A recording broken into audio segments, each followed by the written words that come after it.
Welcome back to Karma's Ledger, where every choice writes a page and every action earns its return.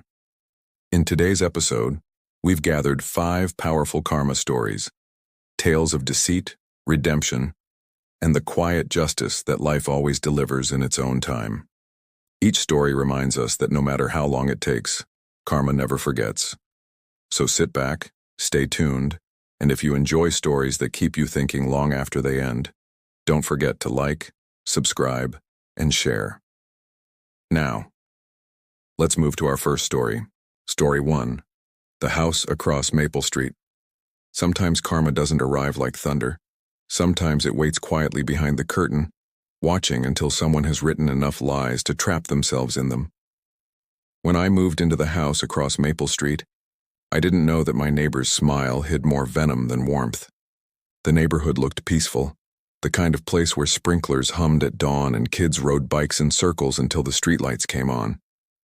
It was my first real home in years, a rental I could finally afford after saving every spare dollar from my shifts at the diner.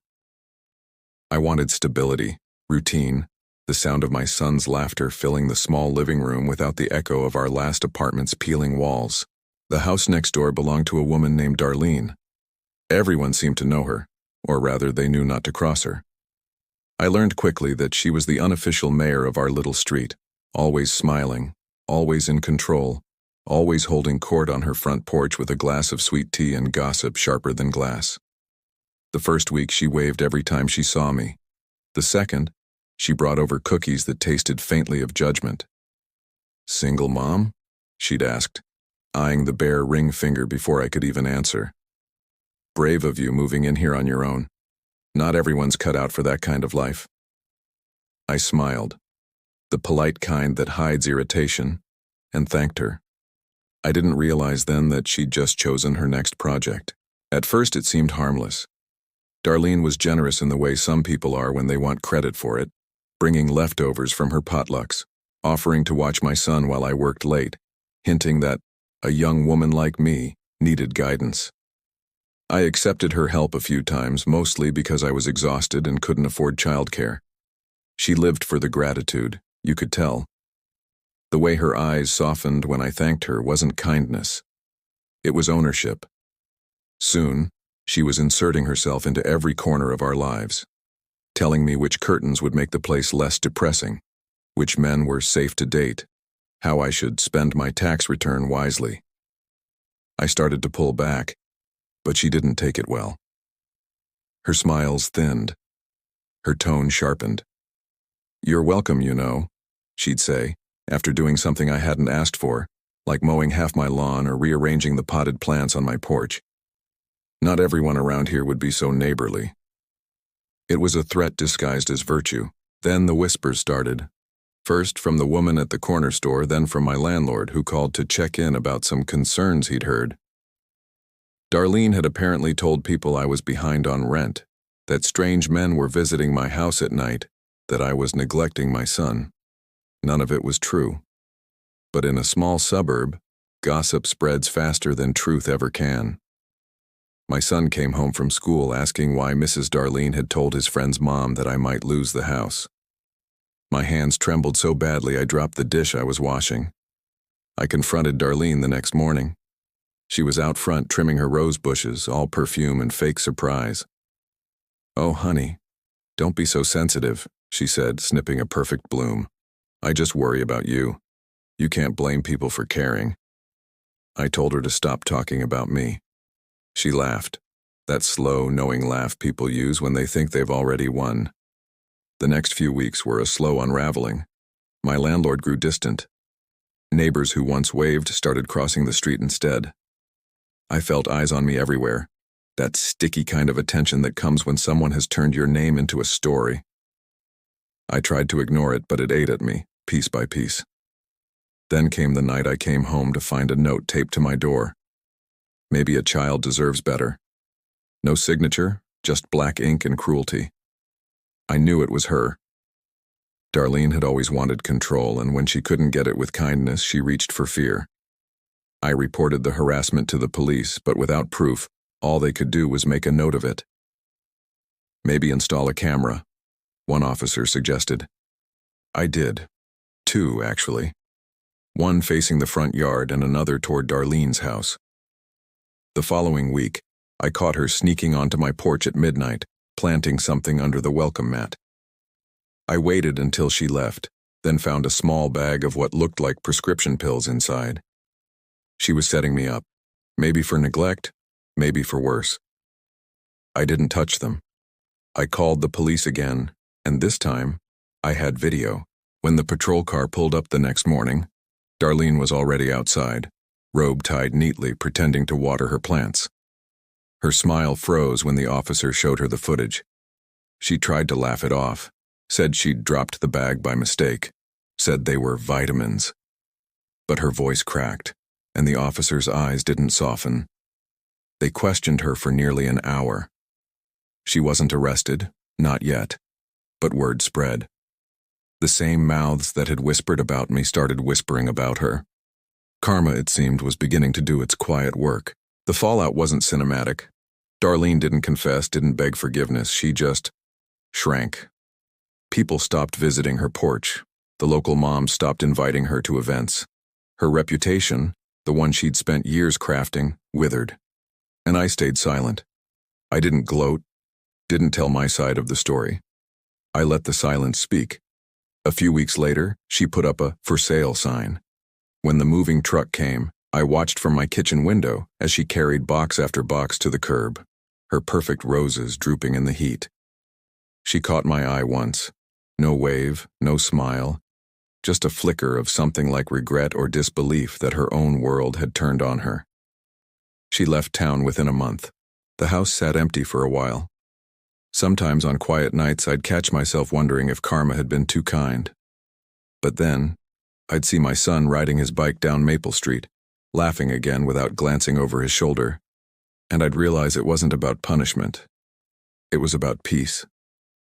The kind of peace that blooms after someone else's poison is finally gone. Darlene thought she could control people with fear and reputation. What she forgot was that the same wind that spreads rumors also carries truth. It just takes longer to reach the right ears.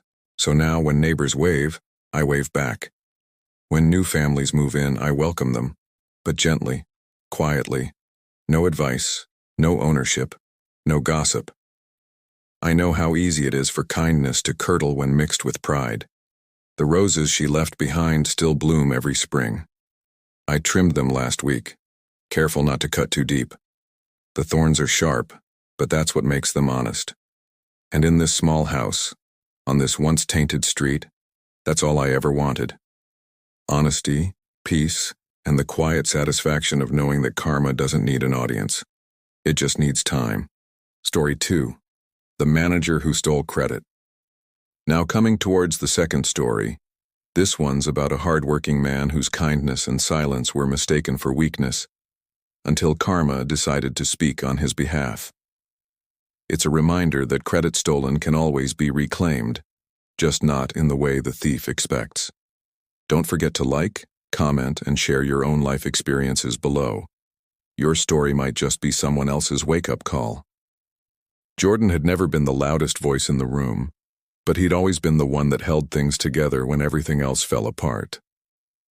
At 32, he worked as a senior analyst at a mid-sized marketing firm in Chicago.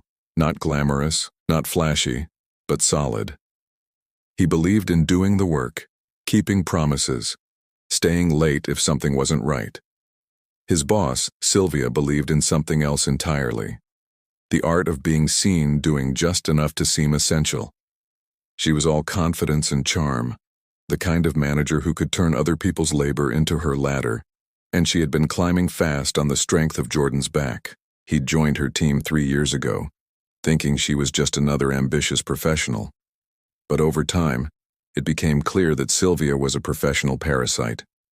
She took credit for ideas in meetings, softened his name out of final reports, and when clients praised her insights, she smiled graciously while Jordan sat 2 chairs away, invisible.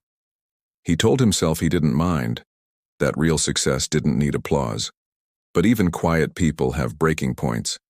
His came the day she won an internal award for outstanding campaign strategy.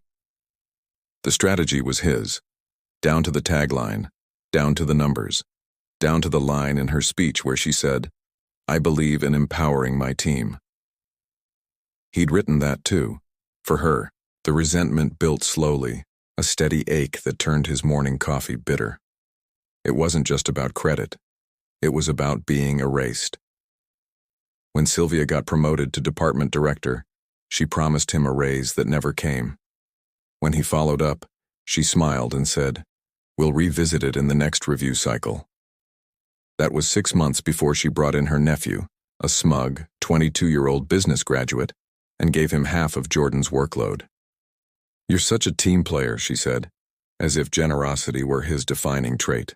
But Jordan's patience, the very thing that had made him useful, was starting to feel like a weakness being weaponized. His girlfriend, Leah, saw it before he did. "She's using you," she said one night as they sat eating takeout on the couch. "You do all the heavy lifting, she gets the spotlight. You keep waiting for her to be decent, she won't be." Jordan laughed it off, not because she was wrong, but because he didn't know how to admit he'd built his entire sense of worth around being needed by people who didn't care. Things changed one November when their firm landed a huge contract with a tech company expanding into global markets. It was the kind of project that could make or break careers. Sylvia handpicked her team, and of course Jordan was at the center of it. Long nights, endless spreadsheets, and presentation decks that looked like art. He worked 60-hour weeks while Sylvia schmoozed executives, occasionally dropping by to check progress before slipping out for early dinners. Jordan didn't complain. He wanted to prove something. Not to her, but to himself. When the project wrapped, Sylvia scheduled the final presentation with the client, conveniently forgetting to include his name on the meeting invite. He only found out because one of his colleagues, Maria, forwarded him the link. "Thought you might want to know," she wrote. He logged in just as Sylvia began her pitch. Every chart, every insight, every analysis, all his. And then she said, "My team contributed, of course, but this was my vision from the start." Something in him went cold. He stayed late that night, long after the office emptied. The city lights blurred outside the window as he sat staring at his monitor. That was when he remembered something small, but crucial. Every file they'd used for the project was stored in his personal drive, not the company's shared one. He'd done it out of habit, always keeping local copies before uploading the polished versions to the team folder. The version Sylvia had presented wasn't the final one. It was a draft riddled with data errors he'd caught and fixed later. Those errors were small but significant, just enough to make the analysis unstable if scrutinized. He hadn't intended it as a trap, but the universe sometimes writes its own revenge. 2 days later, the client called the firm furious. The projections Sylvia had shown were wrong, badly wrong. Her credibility tanked overnight. The firm lost part of the contract, and internal chaos followed. Sylvia tried to fix it, but when upper management requested backups and version history, everything led back to Jordan's folders. The timestamps told the truth. His corrections had been ignored, overwritten by Sylvia's old uploads. When she tried to blame him, the IT team pulled up the logs. The final version, the accurate one, had never been submitted by her. The room went silent during that meeting. For years, Sylvia had built her career on smooth talk and borrowed competence. Now her own laziness had exposed her. She was relieved of her duties, the official phrase for what everyone knew was a firing. Jordan didn't gloat. He didn't need to. The satisfaction came not from her downfall but from the stillness that followed. That deep quiet when the world finally recognizes what it's overlooked. The vice president called him in a week later. "You've been underutilized," he said, handing him an offer letter. "Let's fix that." A promotion, a raise, and a new office. Simple as that. Karma, dressed in corporate stationery. Months passed. Sylvia vanished from the industry, at least locally. Rumor had it she'd tried to start her own consulting business, but clients were wary. People remembered. Reputation spreads faster downward than upward. Jordan found himself managing his own small team, including Maria, the one who'd tipped him off. He led differently. No favoritism, no stolen credit, no manipulation disguised as mentorship. When his team succeeded, he said, "We." When they failed, he said, "I." It wasn't revenge that made him whole. It was integrity. One evening, long after work, he was cleaning his desk when he found the old project binder Sylvia had left behind. Inside was a note in her handwriting. "You're too good to stay small. Don't let people like me convince you otherwise." He stared at it for a long time. Maybe it was her apology, maybe her attempt to reclaim dignity. Either way, it didn't change the truth, that karma hadn't ruined her life. She had done that herself, one borrowed success at a time. He tossed the note in the bin and went home. Leah met him at the door with 2 glasses of wine and that soft half-smile that meant she already knew. "You got closure, didn't you?" she said. He nodded. "Yeah, the quiet kind." They sat together on the couch, the city humming outside, the air calm for the first time in years. Sometimes karma doesn't shout. It just waits for the moment when the liar runs out of stories and the truth finally has the floor.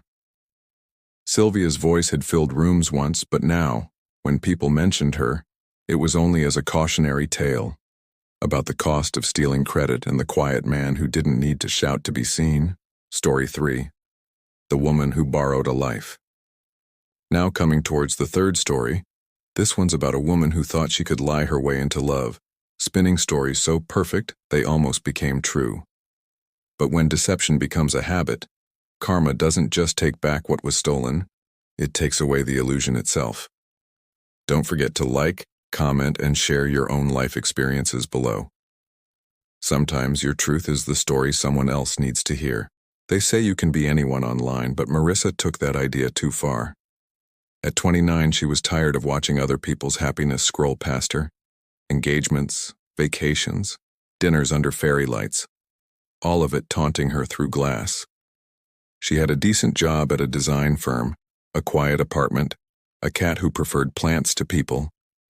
It wasn't that her life was bad, it just wasn't seen. So when she downloaded a dating app one night after too much wine and too little sleep, she made a small decision that changed everything. She lied. Not a big lie at first, just a different job title, a slightly fancier neighborhood, a profile photo taken in better lighting with borrowed jewelry. "Creative director," she typed instead of "junior designer." A harmless exaggeration, she told herself. Everyone does it. Then came Nathan. He was charming in that old-fashioned way, opening doors, remembering small things she said in passing, texting good morning before his commute. He was 35, a software engineer, kind, patient, a little shy.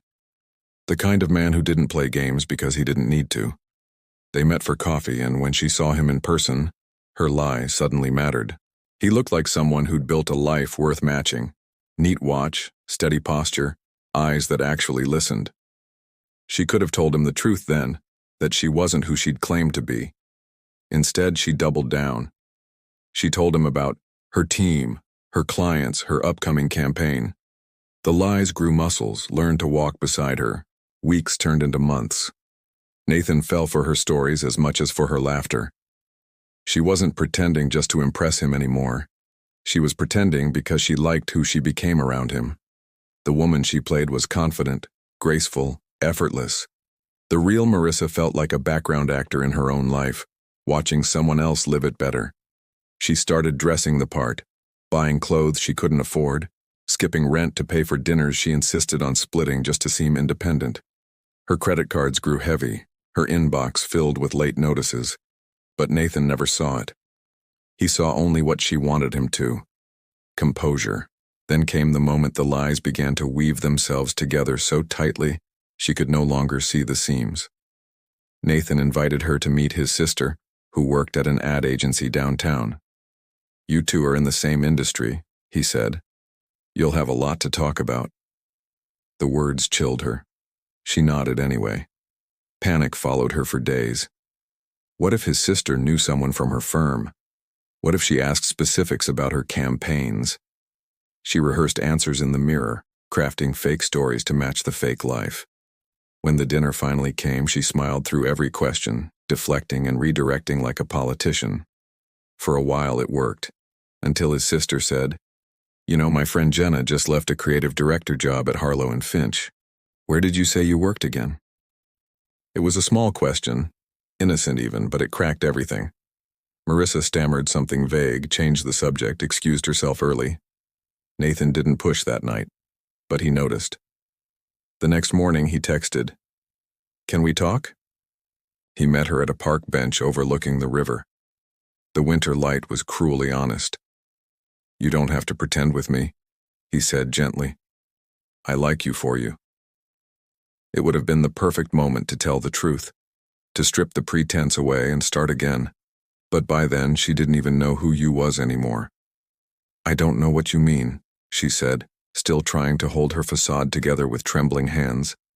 He sighed, and for the first time, didn't look at her with warmth.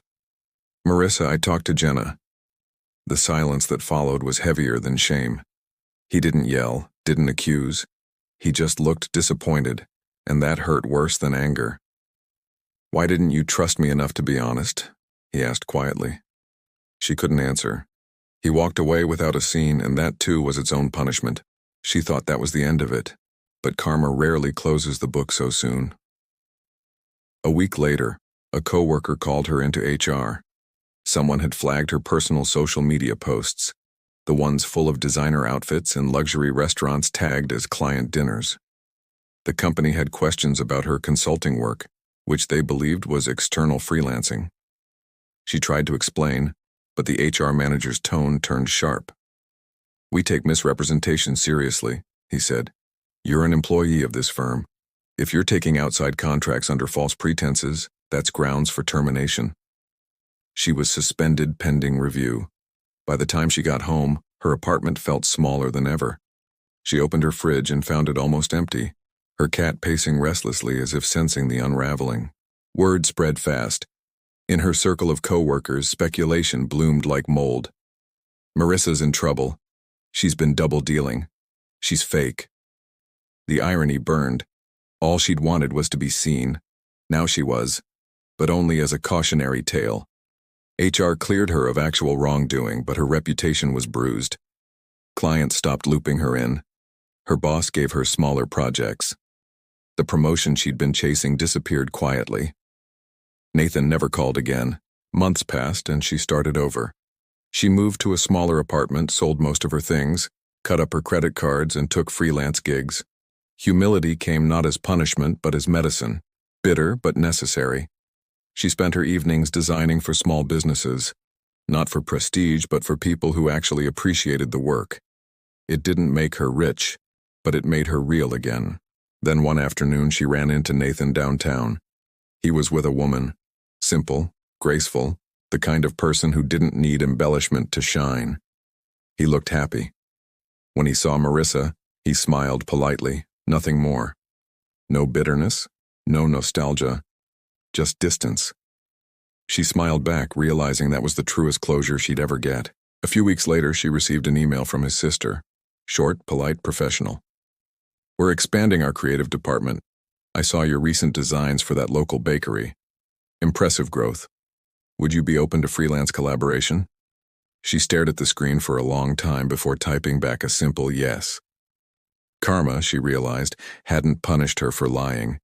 It had forced her to live the truth long enough to value it. She'd borrowed a life once, and it had collapsed under its own weight. Now she was building one she could actually afford to keep. Every time she opened a new project, she reminded herself, authenticity is slow, but it lasts. Lies burn fast like flash paper, bright for a moment, then gone.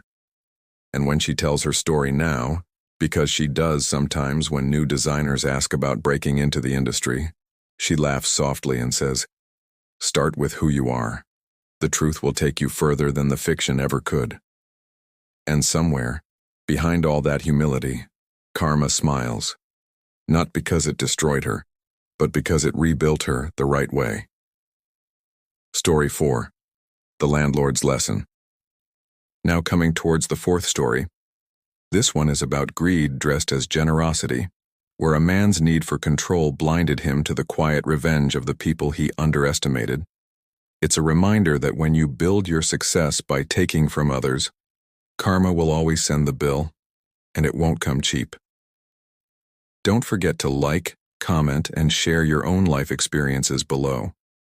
Sometimes the smallest stories carry the biggest lessons.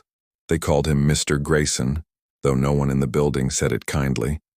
He owned half the block. 3 crumbling apartment buildings on the edge of downtown, all inherited from his father, who had once been a kind man. But the kindness hadn't survived the son. Mr. Grayson was a landlord with a clipboard and a smile that didn't reach his eyes. His rules were carved into the lease like commandments. No late rent, no noise after 10, no complaints unless you wanted your rent reevaluated.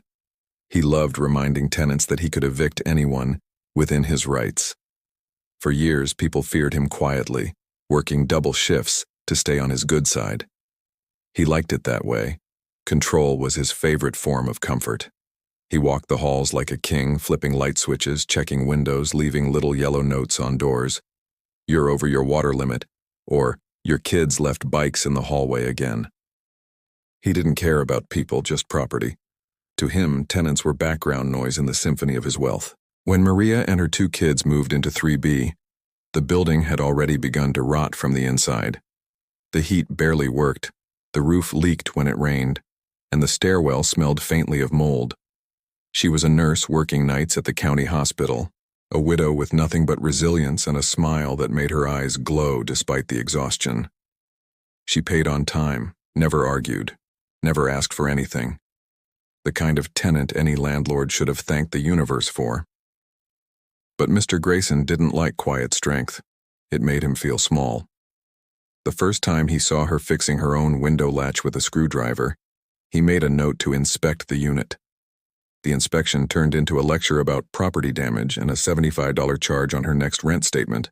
She paid it without protest. He liked that even less. Winter came early that year, cruel and sharp.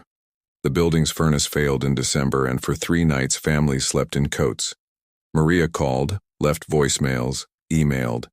He ignored them. When she finally reached him, he said, "It's an old system. Maybe if you people didn't mess with the vents, it would last longer." The word "you people" clung like frost. She hung up, and the next morning, she called the city's housing department. Within a week, an inspector came by, clipboard in hand, shaking his head at the violations. Fines followed. Mr. Grayson fumed. He knew it was her who had reported him. That's when the petty revenge began. Random maintenance fees appeared on her bills. Her parking space was suddenly reassigned. He even accidentally turned off her mailbox key access, forcing her to pick up mail from the office. "Rules are rules," he'd say, each word dipped in smugness. Maria never lost her temper. She kept receipts, noted dates, smiled politely when he walked by. He mistook that calm for surrender. He didn't realize that quiet people are often the ones collecting evidence for karma.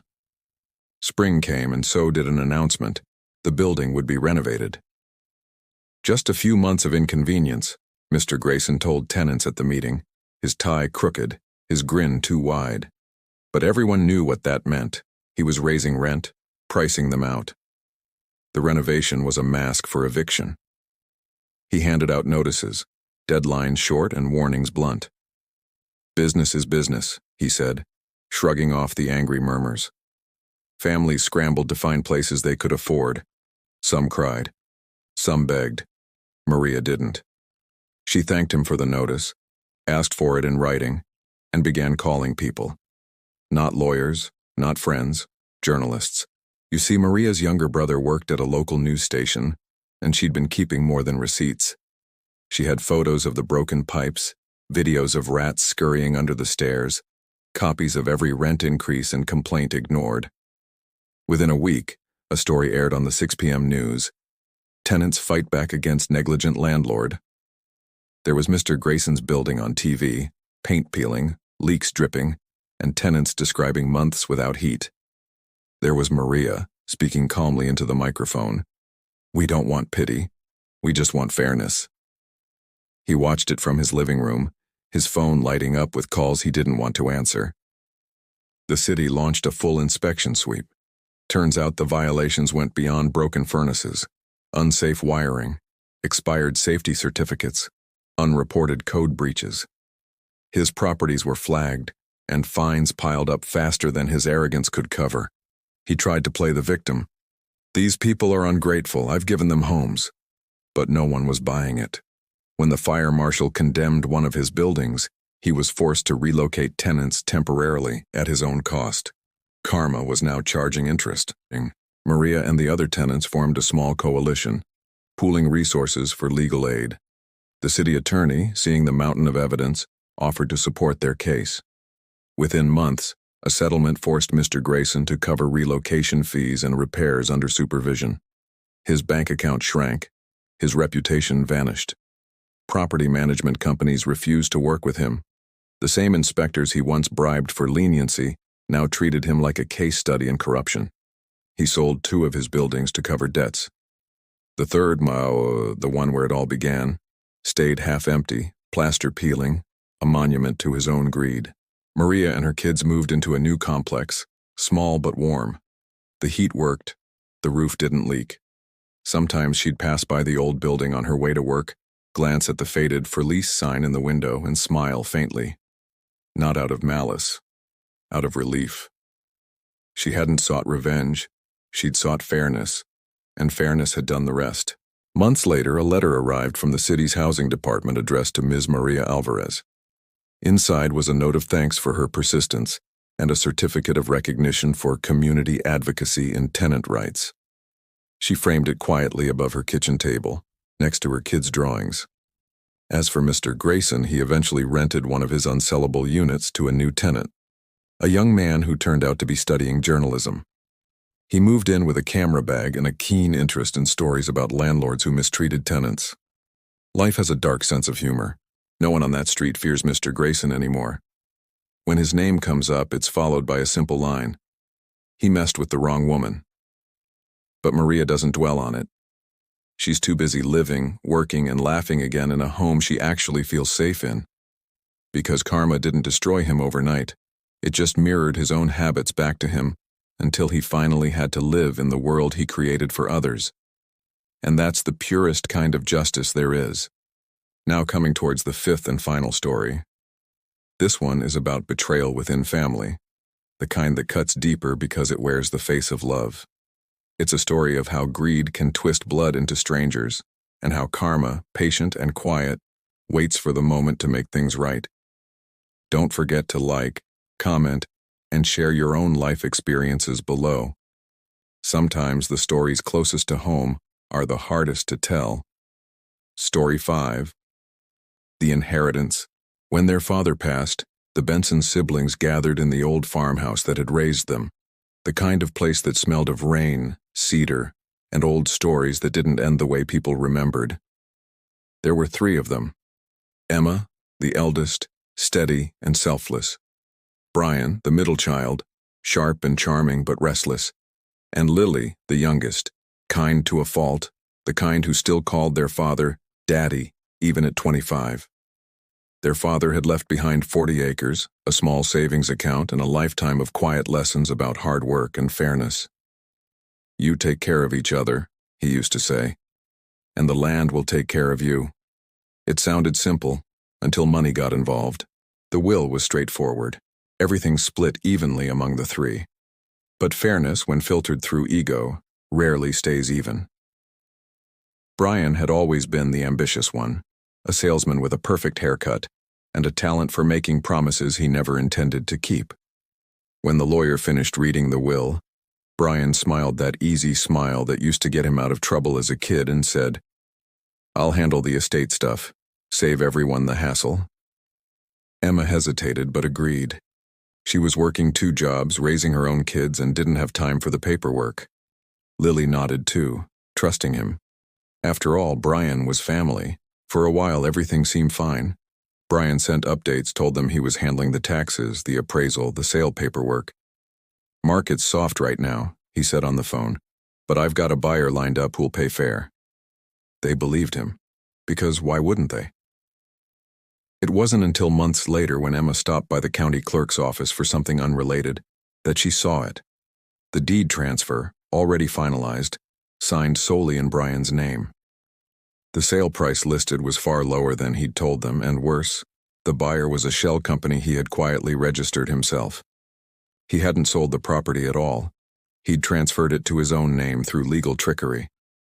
She felt her stomach drop. When she called him, his tone shifted from brotherly to businesslike. "Look, Em," he said. "I put a lot of time into this. I deserve a little extra for the work." She reminded him that their father's words had been clear: equal shares. "Dad's gone," he said flatly. "He can't tell us how to live forever." That was when she realized she wasn't talking to her brother anymore. She was talking to greed wearing his face. Emma tried to reason with him. Lily begged him to make it right, but Brian only grew colder, insisting that the land would make more sense under his management. He built a small house there, moved in with his new girlfriend, and started posting photos online of bonfires and barbecues, smiling, content, untouchable. For a while, Emma and Lily let it go. It wasn't worth the legal fight, they thought. Until one day, a letter arrived from the county. Brian had stopped paying property taxes. The land was now under lien. At first, Emma wanted to ignore it, let him sink with it. But the farm wasn't just dirt and fences, it was memory. Their father had built it from scratch, hammer by hammer. So she called Lily, and together they drove down to the property. Brian wasn't there, but his girlfriend was, pale, nervous, sitting on the porch steps. She told them he'd left 2 weeks ago, chasing a new business opportunity out of state. "He said he'd be back," she said, but her voice trembled. Inside, the place was a mess. Unpaid bills, unopened letters, empty beer cans, and half-finished renovations that had gone nowhere. Karma, it seemed, was only warming up. Within a month, the property went into foreclosure proceedings.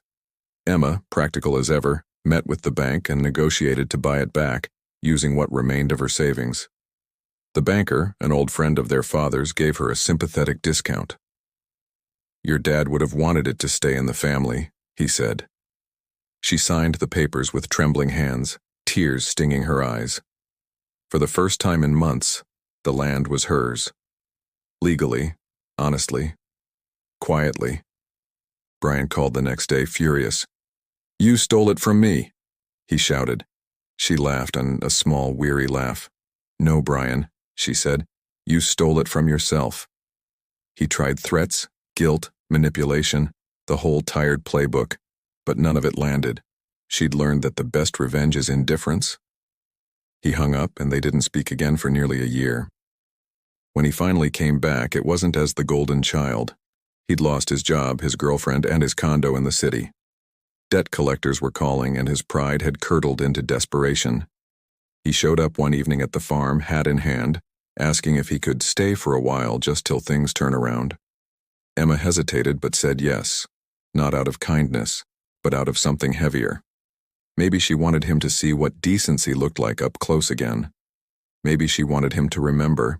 For weeks he stayed in the small guest room, helping with chores, fixing fences, slowly shrinking into humility.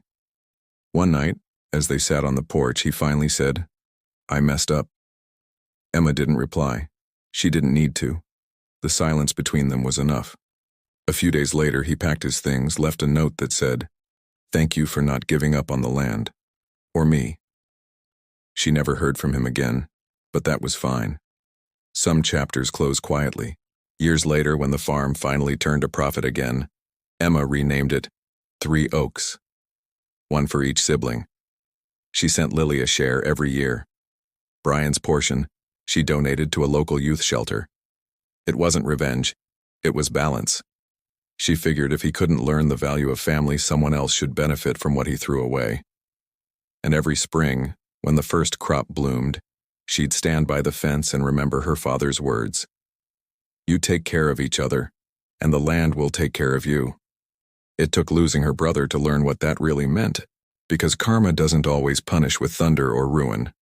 Sometimes it hands you back what's yours in a quieter form: peace, stability, the simple satisfaction of surviving someone else's greed. And when the wind rustled through the trees on those long evenings, Emma liked to think it was her father saying thank you, not for keeping the land, but for keeping her soul.